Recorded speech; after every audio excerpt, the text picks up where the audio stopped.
Damai sejahtera Allah yang melampaui segala akal, itulah yang memelihara hati dan pikiran saudara-saudara di dalam Kristus Yesus Tuhan kita. Amin.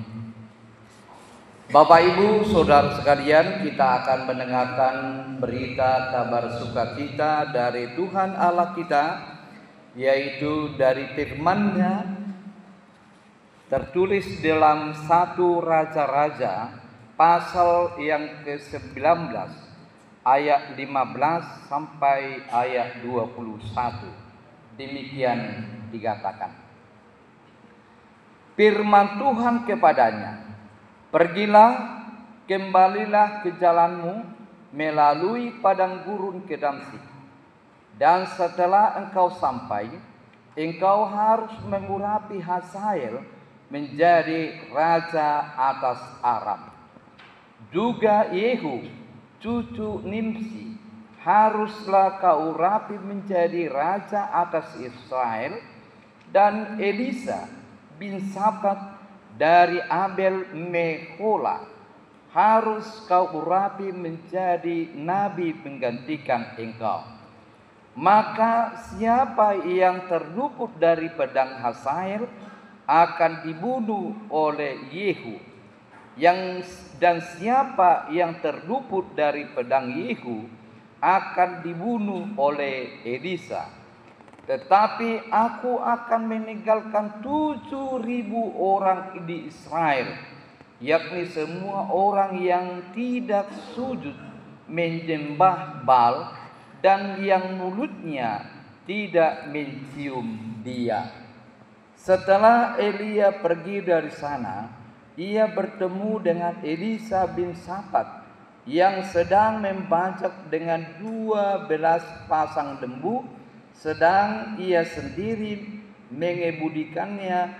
Dan ke-12, ketika Elia lalu dari dekatnya, ia meleparkan jubahnya kepadanya. Lalu Elisa meninggalkan lembu itu dan berlari mengikuti Elia. Katanya, "Biarlah aku mencium ayahku dan ibuku dahulu, lalu aku akan mengikuti engkau." Jawabnya kepadanya, "Baiklah, pulang dahulu dan ingatlah apa yang telah kuperbuat kepadamu." Lalu berbaliklah ia daripada Elia.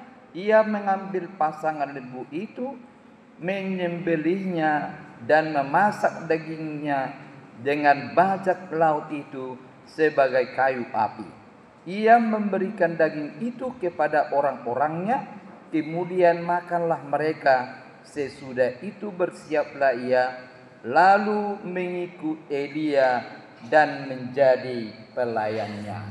Demikianlah firman Tuhan. Saudara-saudara yang dikasihi Tuhan Yesus, pernahkah kita merasa kecewa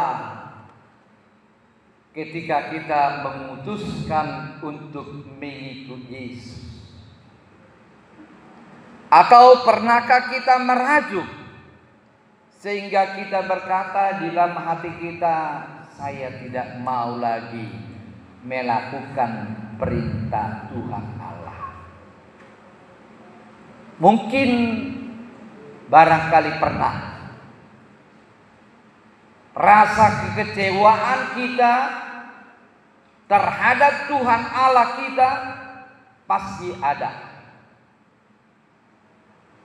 Doa Tuhan, ngaburjuau mardinggu, burjuau martangian, burjuau tu gereja, habe songonomma nama sadiau. Las omma balos semua di Tuhan. Mungkin demikian kita katakan. Saudara sekalian, seperti itulah yang dialami Elia, bahwa dia jengkel, kecewa hatinya kepada Tuhan Allah, sehingga dia mengatakan pada ayat 4, "Cukuplah itu. Sekarang ya Tuhan, ambillah nyawaku. Itulah perkataannya sebagai wujud dari kekecewaan dia kepada Tuhan. Tumagoma Tuhan buat hosaku dan merabat abiau nahula beda adong lapatanna. Mengapa dia mengatakan demikian? Tentu ada beberapa alasan. Yang pertama, dia merasa tidak ada artinya apa yang dilakukannya selama itu dan melakukan menuruti perintah Tuhan Allah. Sampai-sampai dia pertaruhkan imannya ketika dia berhadapan kepada Raja Ahab dan istrinya Isabel yang sangat kejam itu. Dia mempertaruhkan imannya dengan mengatakan Allahku kuat, Allahku luar biasa, dia mampu mengalahkanmu. Itulah yang dilakukannya kepada Raja Ahab dan ilah-ilahnya. Saudara sekalian, tetapi dia kecewa. Sekalipun kekuatan Allah, kuasa Allah dikumandangkan, tetapi seakan-akan Tuhan membiarkan Isabel mengejar dia, bahkan ingin membunuh dia. Langsung ma ari Tuhan di paonggok-onggok pau hosak kupe nang dibuat do. Jadi ada kekecewaan dia. Yang kedua, Elia merasa kekuatan Allah telah mengalahkan Isabel, lalu kemudian bangsa Israel dengan serentaknya mereka memuji, mengeluhkan nama Tuhan. Luar biasa kehebatan Tuhan Allah kita. Tetapi kekecewaan Elia adalah mereka hanya berkata Tuhan hebat, Tuhan maha kuasa, tetapi tidak ada perubahan di dalam tingkah lakunya. Mereka selalu berbuat jahat, berbuat keji yang tidak sesuai dengan kehendak Tuhan. Saya takutkan hal ini juga terjadi kepada kita. Dengan semangatnya kita mengatakan, bersorak-sorai, memuji Tuhan, mengagungkan namanya, tetapi tidak ada perubahan di dalam tingkah laku kita, perbuatan kita. Kita toh melakukan yang jahat dan keji di hadapan Tuhan.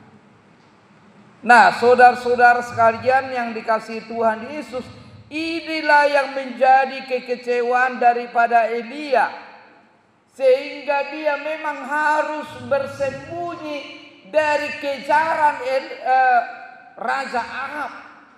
Dia bersembunyi di Berseba dan dia tidur di bawah pohon kayu yang besar sembari dia menanti-nantikan kematiannya. Sadi hari mau mati, sadi hari mau ditakut ninna rohana. Yang ketiga, Bapak Ibu Saudara sekalian, hati Elia sangat bersedih. Dia merenungkan, di manakah Allahku? Di dia dode batakku. Dia mencari Tuhan Allah. Apakah Tuhan Allah ada? Apakah Tuhan Allah berkuasa? Apakah Tuhan Allah hidup? Sehingga dia mengatakan, di manakah? Seperti ada lagu atau nyanyi kur yang mengatakan, Tuhan, berapa lama lagi? Dan mungkin lagu Kur Ama Estomi mengatakan, lulu lulu doro hati di dia do debataki. Di manakah Tuhan? Mungkin demikian juga kita ketika kita menghadapi persoalan, pergumulan yang tidak mendapatkan jawaban dalam hidup kita, lalu kita mengatakan demikian, di dia oleh Tuhan, sehingga dia kecewa dan bahkan mungkin putus asa. Bapak Ibu Saudara sekalian, apa yang menjadi kabar baik bagi kita dari firman Tuhan Allah yang kita dengar untuk menguatkan iman kita pada hari ini? Yang pertama, supaya kita mau meniru Elia. Sekalipun dia mengungkapkan kekecewaannya kepada Tuhan, tapi satu hal yang tidak hilang daripadanya adalah ketergantungannya kepada Tuhan Allah, kepercayaannya kepada Tuhan Allah, sehingga dia mempertaruhkan imannya di hadapan bangsa-bangsa, di hadapan raja-raja, bahwa Allah itu kuat dan Allah itu Maha Kuasa.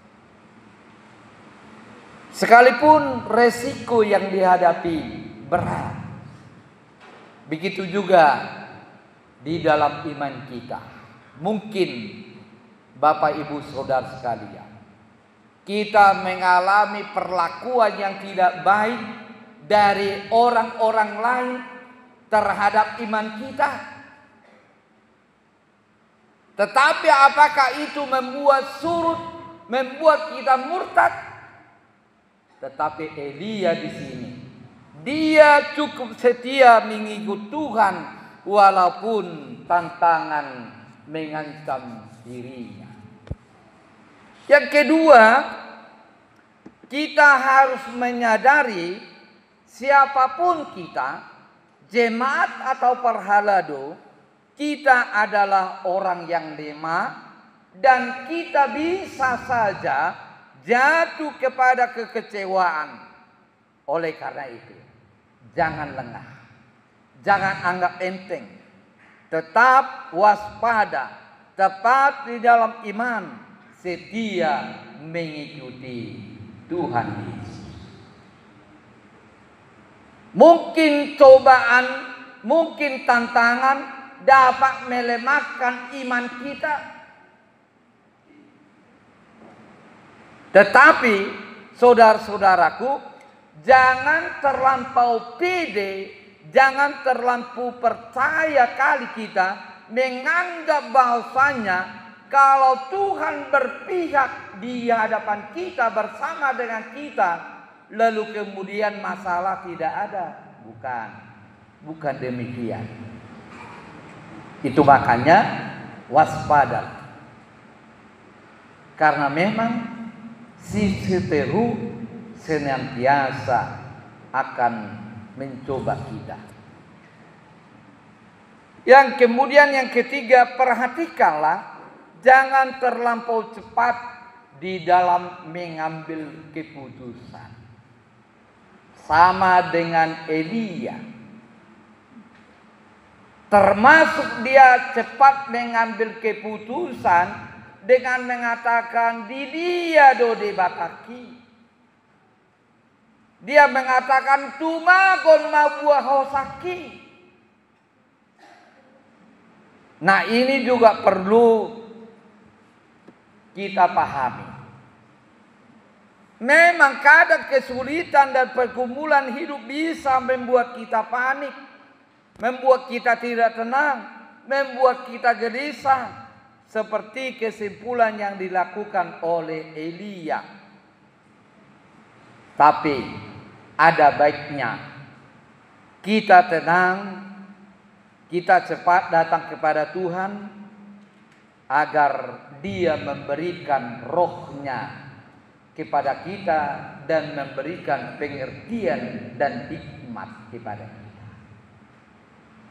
Alani unang pitor hatop muruk, unang pitor hatop mabain kesalahan na dilakukan halak, unang pitor hatop makatai ondok unang alai ikut manah kita tapangido ma tudebata tondina asa ibana manguturi mengajari kita dia do si bainota dingudutta.